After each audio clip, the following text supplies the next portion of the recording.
Funny thing about people, they walk around like ticking clocks, pretending they've got it all figured out. Nice little routines, same coffee every morning, same fake smile, same stories they tell themselves just to get through the day. And then bam, it happens. No warning, no build-up, something snaps or maybe something blooms right there in the chest, like a firecracker under your ribs, and for the first time you feel it real. Loud. Alive, not polite, not convenient, not the kind of thing you can tuck away and deal with later. No, this doesn't knock, it kicks the damn door off the hinges. It doesn't tap you on the shoulder like a polite little dream. It doesn't wait for you to sit down with your schedule and make room for it between your 9 to 5 and your carefully curated life. No, when that thing inside you wakes up, it kicks and claws and laughs at your to-do list. Because sparks, real ones, they don't ask for permission. They ignite, right there in the middle of the mess, at the worst possible time. When you're trying your hardest to play it safe, to hold it together, to be normal, whatever that even means anymore. That spark isn't some fairy tale nonsense either. It's not love and light and soft piano music playing in the background. It's loud. It's inconvenient.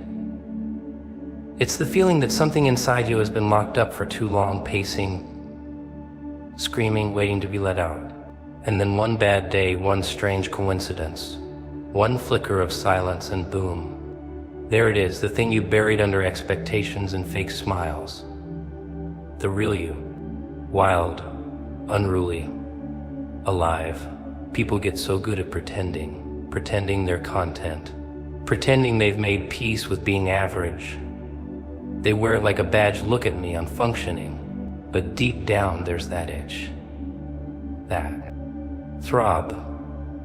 That whisper that turns into a scream. It tells you this isn't it. This job, this town, this mask, it isn't it. And the moment you admit that spark is real, everything changes. Not because the world suddenly opens up. No, the world stays the same. You change, you stop waiting. You stop playing nice with your fear. And of course, everyone around you gets uncomfortable. You've changed, they'll say, like it's an insult. Like staying the same was ever a compliment. They'll try to calm you down, pull you back, remind you of who you used to be. But here's the thing, they never really saw you. They only saw what you showed them. They saw the mask, not the fire. And now that the fire's out in the open, now that it's burning through the lies and the limits, they don't know what to do with you. But that spark doesn't care about them. It doesn't care about your bills, your responsibilities, your polite excuses. It only wants one thing: to grow, to spread, to consume the parts of you that settled, the parts that waited, the parts that always said maybe someday isn't coming. It never was, but that spark, that's now, that's today, that's the thing inside you kicking at the walls of the life you built just to survive.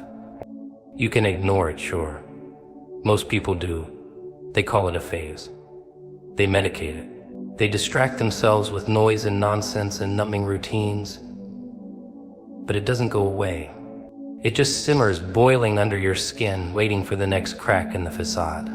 And when that crack appears, when your guard slips, when your voice shakes, when your eyes finally meet your own reflection, it's right there, smiling, saying took you long enough.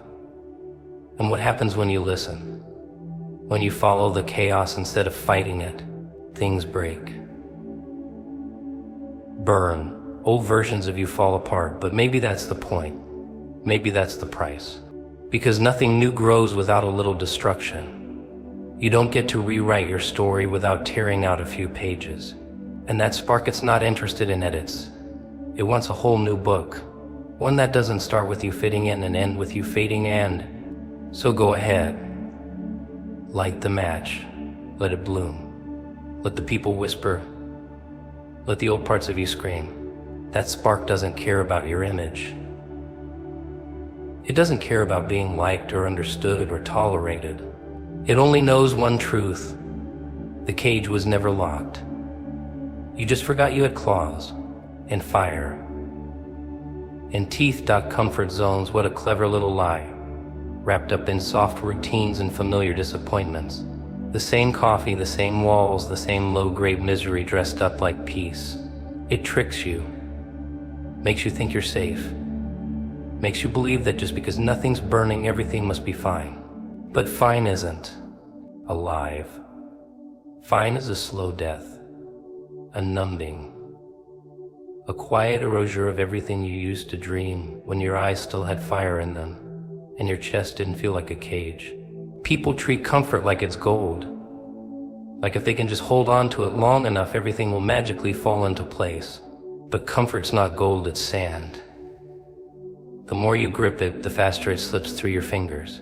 And while you're sitting there, surrounded by things that don't challenge you, don't move you, don't scare you, guess what's happening?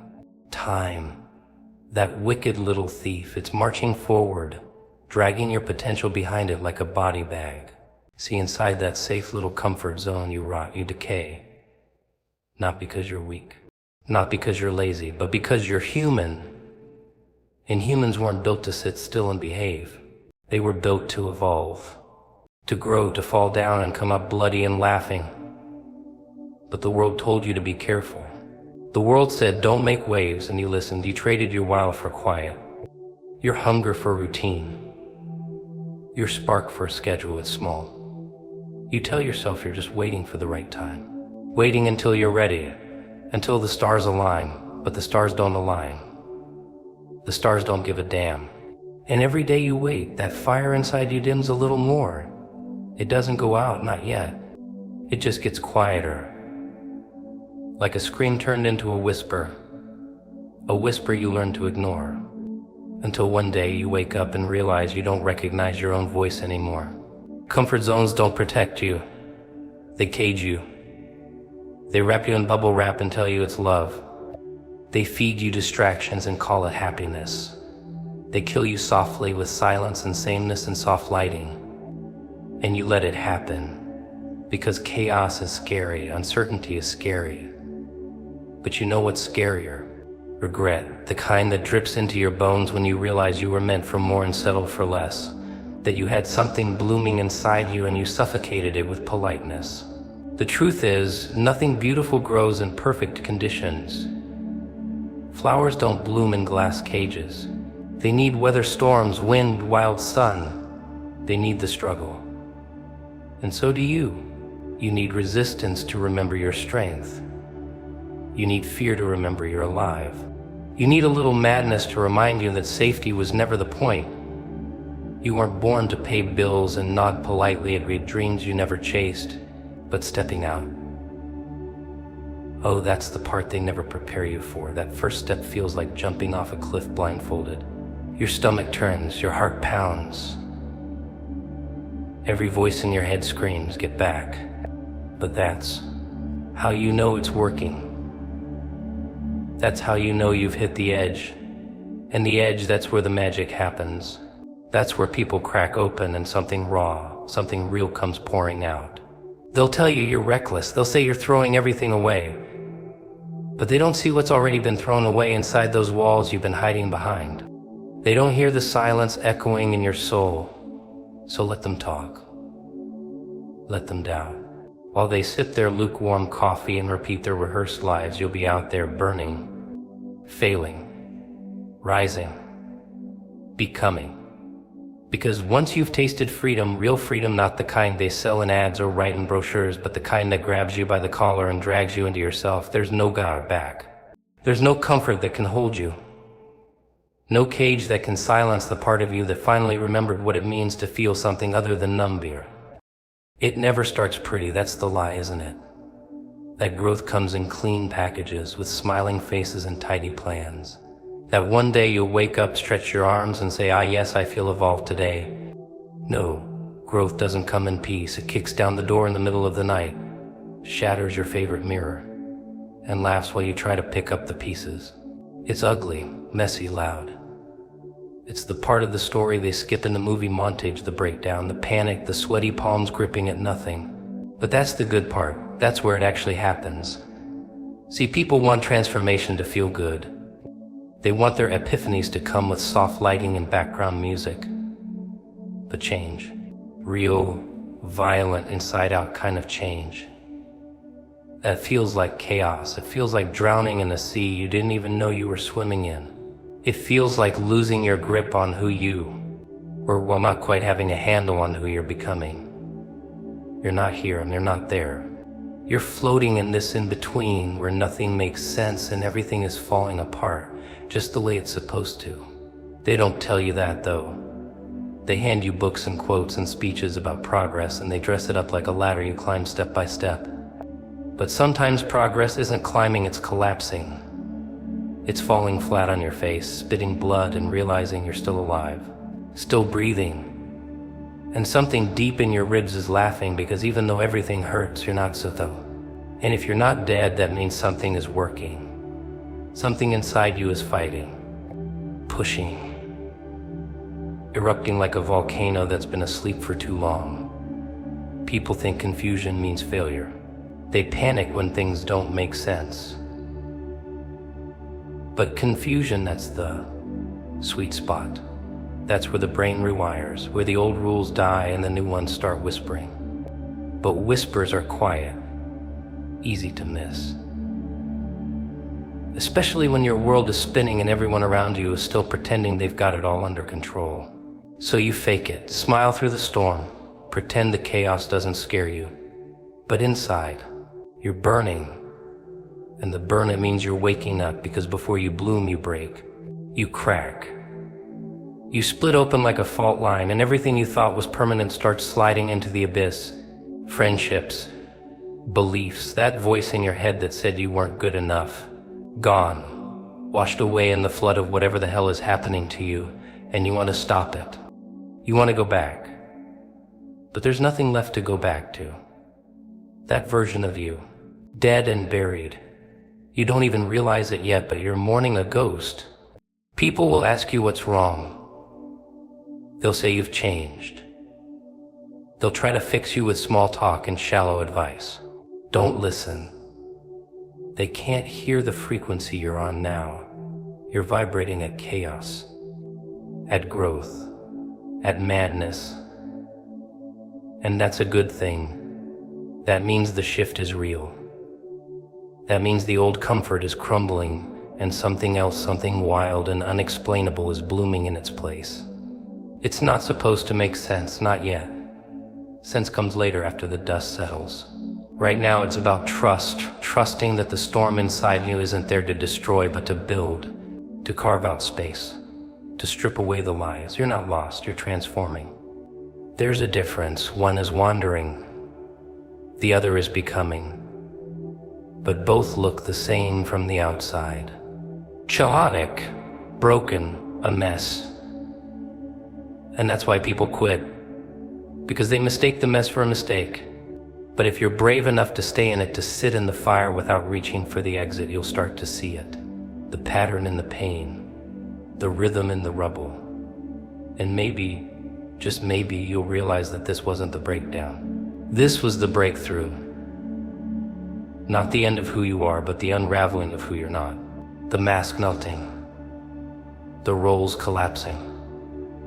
And underneath it all, something unfamiliar is breathing for the first time, wild-eyed and unafraid of the mess that made it. It always starts the same. That little twitch. That uneasy silence you try to drown in noise. Something inside you moves just a little. Barely a whisper. Maybe it's a memory. Maybe it's a moment. Maybe it's that brief flicker in the mirror where your own eyes suddenly look like a stranger's. But it moves, and the second it does, your instincts kick in. You try to shove it back down, mock it up, laugh it off. I'm fine, you say, I've got this, but deep inside, where the lights don't reach, something stirs. That's the part they never prepare you for, the internal earthquake, the quiet rebellion, the slow, almost invisible rise of something raw beneath all your polished, rehearsed layers. It's not dramatic. It's not loud. Not yet. It starts in the stomach, or maybe the spine. That creeping realization that you've been playing the wrong part in someone else's theater, mouthing someone else's lines, following someone else's script. The audience claps, they love it. But you're starting to forget why you even walked on stage in the first place. And it grows. That thing you tried to ignore, like a weed in the cracks of your carefully paved identity. It doesn't care how nice the garden looks, It wants sunlight. It wants space. And the more you ignore it, the more it pushes. Quietly at first, respectfully, but that doesn't last long. Because the truth doesn't stay quiet forever. It doesn't sit still and wait to be invited. It claws, it scrapes. It starts whispering in your sleep.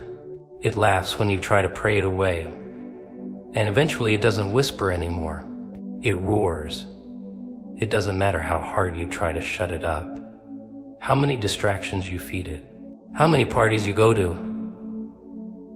How many fake smiles you wear. You can scroll and drink and run, but it's in you now. It is you. And it wants out, not for attention, not for applause, but because it was never meant to be caged in the first place. And you were never meant to shrink into something that could fit inside a cage. But society teaches you how to shrink, doesn't it? Teaches you how to fold yourself into the version of normal they find acceptable. Sit still. Be polite. Don't speak too loud. Don't shine too bright. Don't you dare make them uncomfortable. So you tuck yourself in, bit by bit, until you can't even feel the edges of who you used to be. Until comfort becomes a coffin and survival becomes a slow kind of death. But that thing inside you, that blooming chaos, it remembers. It remembers the days when you didn't care what people thought. When your laugh was unfiltered. When your ideas didn't come pre-approved. It remembers the version of you that wasn't scared to be seen. And it wants that version back. Not in pieces, not in shadows, it wants the whole damn fire. And here's where it gets tricky. Because that fire doesn't come back politely, it doesn't knock. It doesn't wait for a convenient time. It comes back when you're mid-fall. When the job is hollow. When the relationships are echoes. When the mirror shows someone you can't quite recognize anymore. That's when it pounces. That's when it kicks the door off the hinges and says, let's try this again. And you'll want to run. Because change doesn't feel like a warm hug. It feels like demolition. Like setting fire to a house you built with your own 2 hands. Even if that house is suffocating you. Even if you know every brick was laid out of fear, not freedom. You still built it. And tearing it down. That takes madness, the good kind. The necessary kind. The kind they warn you about in bedtime stories and therapy sessions. So you let it rise, you stop apologizing for the mess, you stop pretending the bloom isn't ripping you open. Because that's what growth does, it tears, it cracks, it reshapes you without asking first. And for the first time in a long time you feel it, not comfort, not control. But power. The kind that doesn't beg to be understood. The kind that knows it was never meant to be hidden behind politeness or swallowed down with a smile. The kind that's been waiting all this time just for you to get tired of pretending you didn't feel it coming. Ah, desire. That slippery little thing clawing at your insides while you pretend everything's fine. It doesn't ask permission, doesn't check the schedule, doesn't wait for your life to be in order. It just appears like a spark in a dry forest. 1 second silence, next second everything's burning. And you stand there holding a tiny match, pretending you're not the one who lit it. Pretending you didn't want the fire. That's the funny part, isn't it? How people convince themselves they don't want more. They dress up their hunger in modesty. Wrap their ambition in excuses. I'm just being realistic, they say, as if realism ever lit a soul on fire. They whisper their dreams like secrets in a confessional, ashamed of wanting something too loudly, too boldly, too freely, but you feel it in the bones, in the gut, that pull, that itch, that throb that says there's more. And no matter how many times you bury it, it keeps digging its way back to the surface. The world doesn't like hungry people. It likes them quiet, obedient, predictable. Because desire, real desire, is dangerous. It shakes the foundations.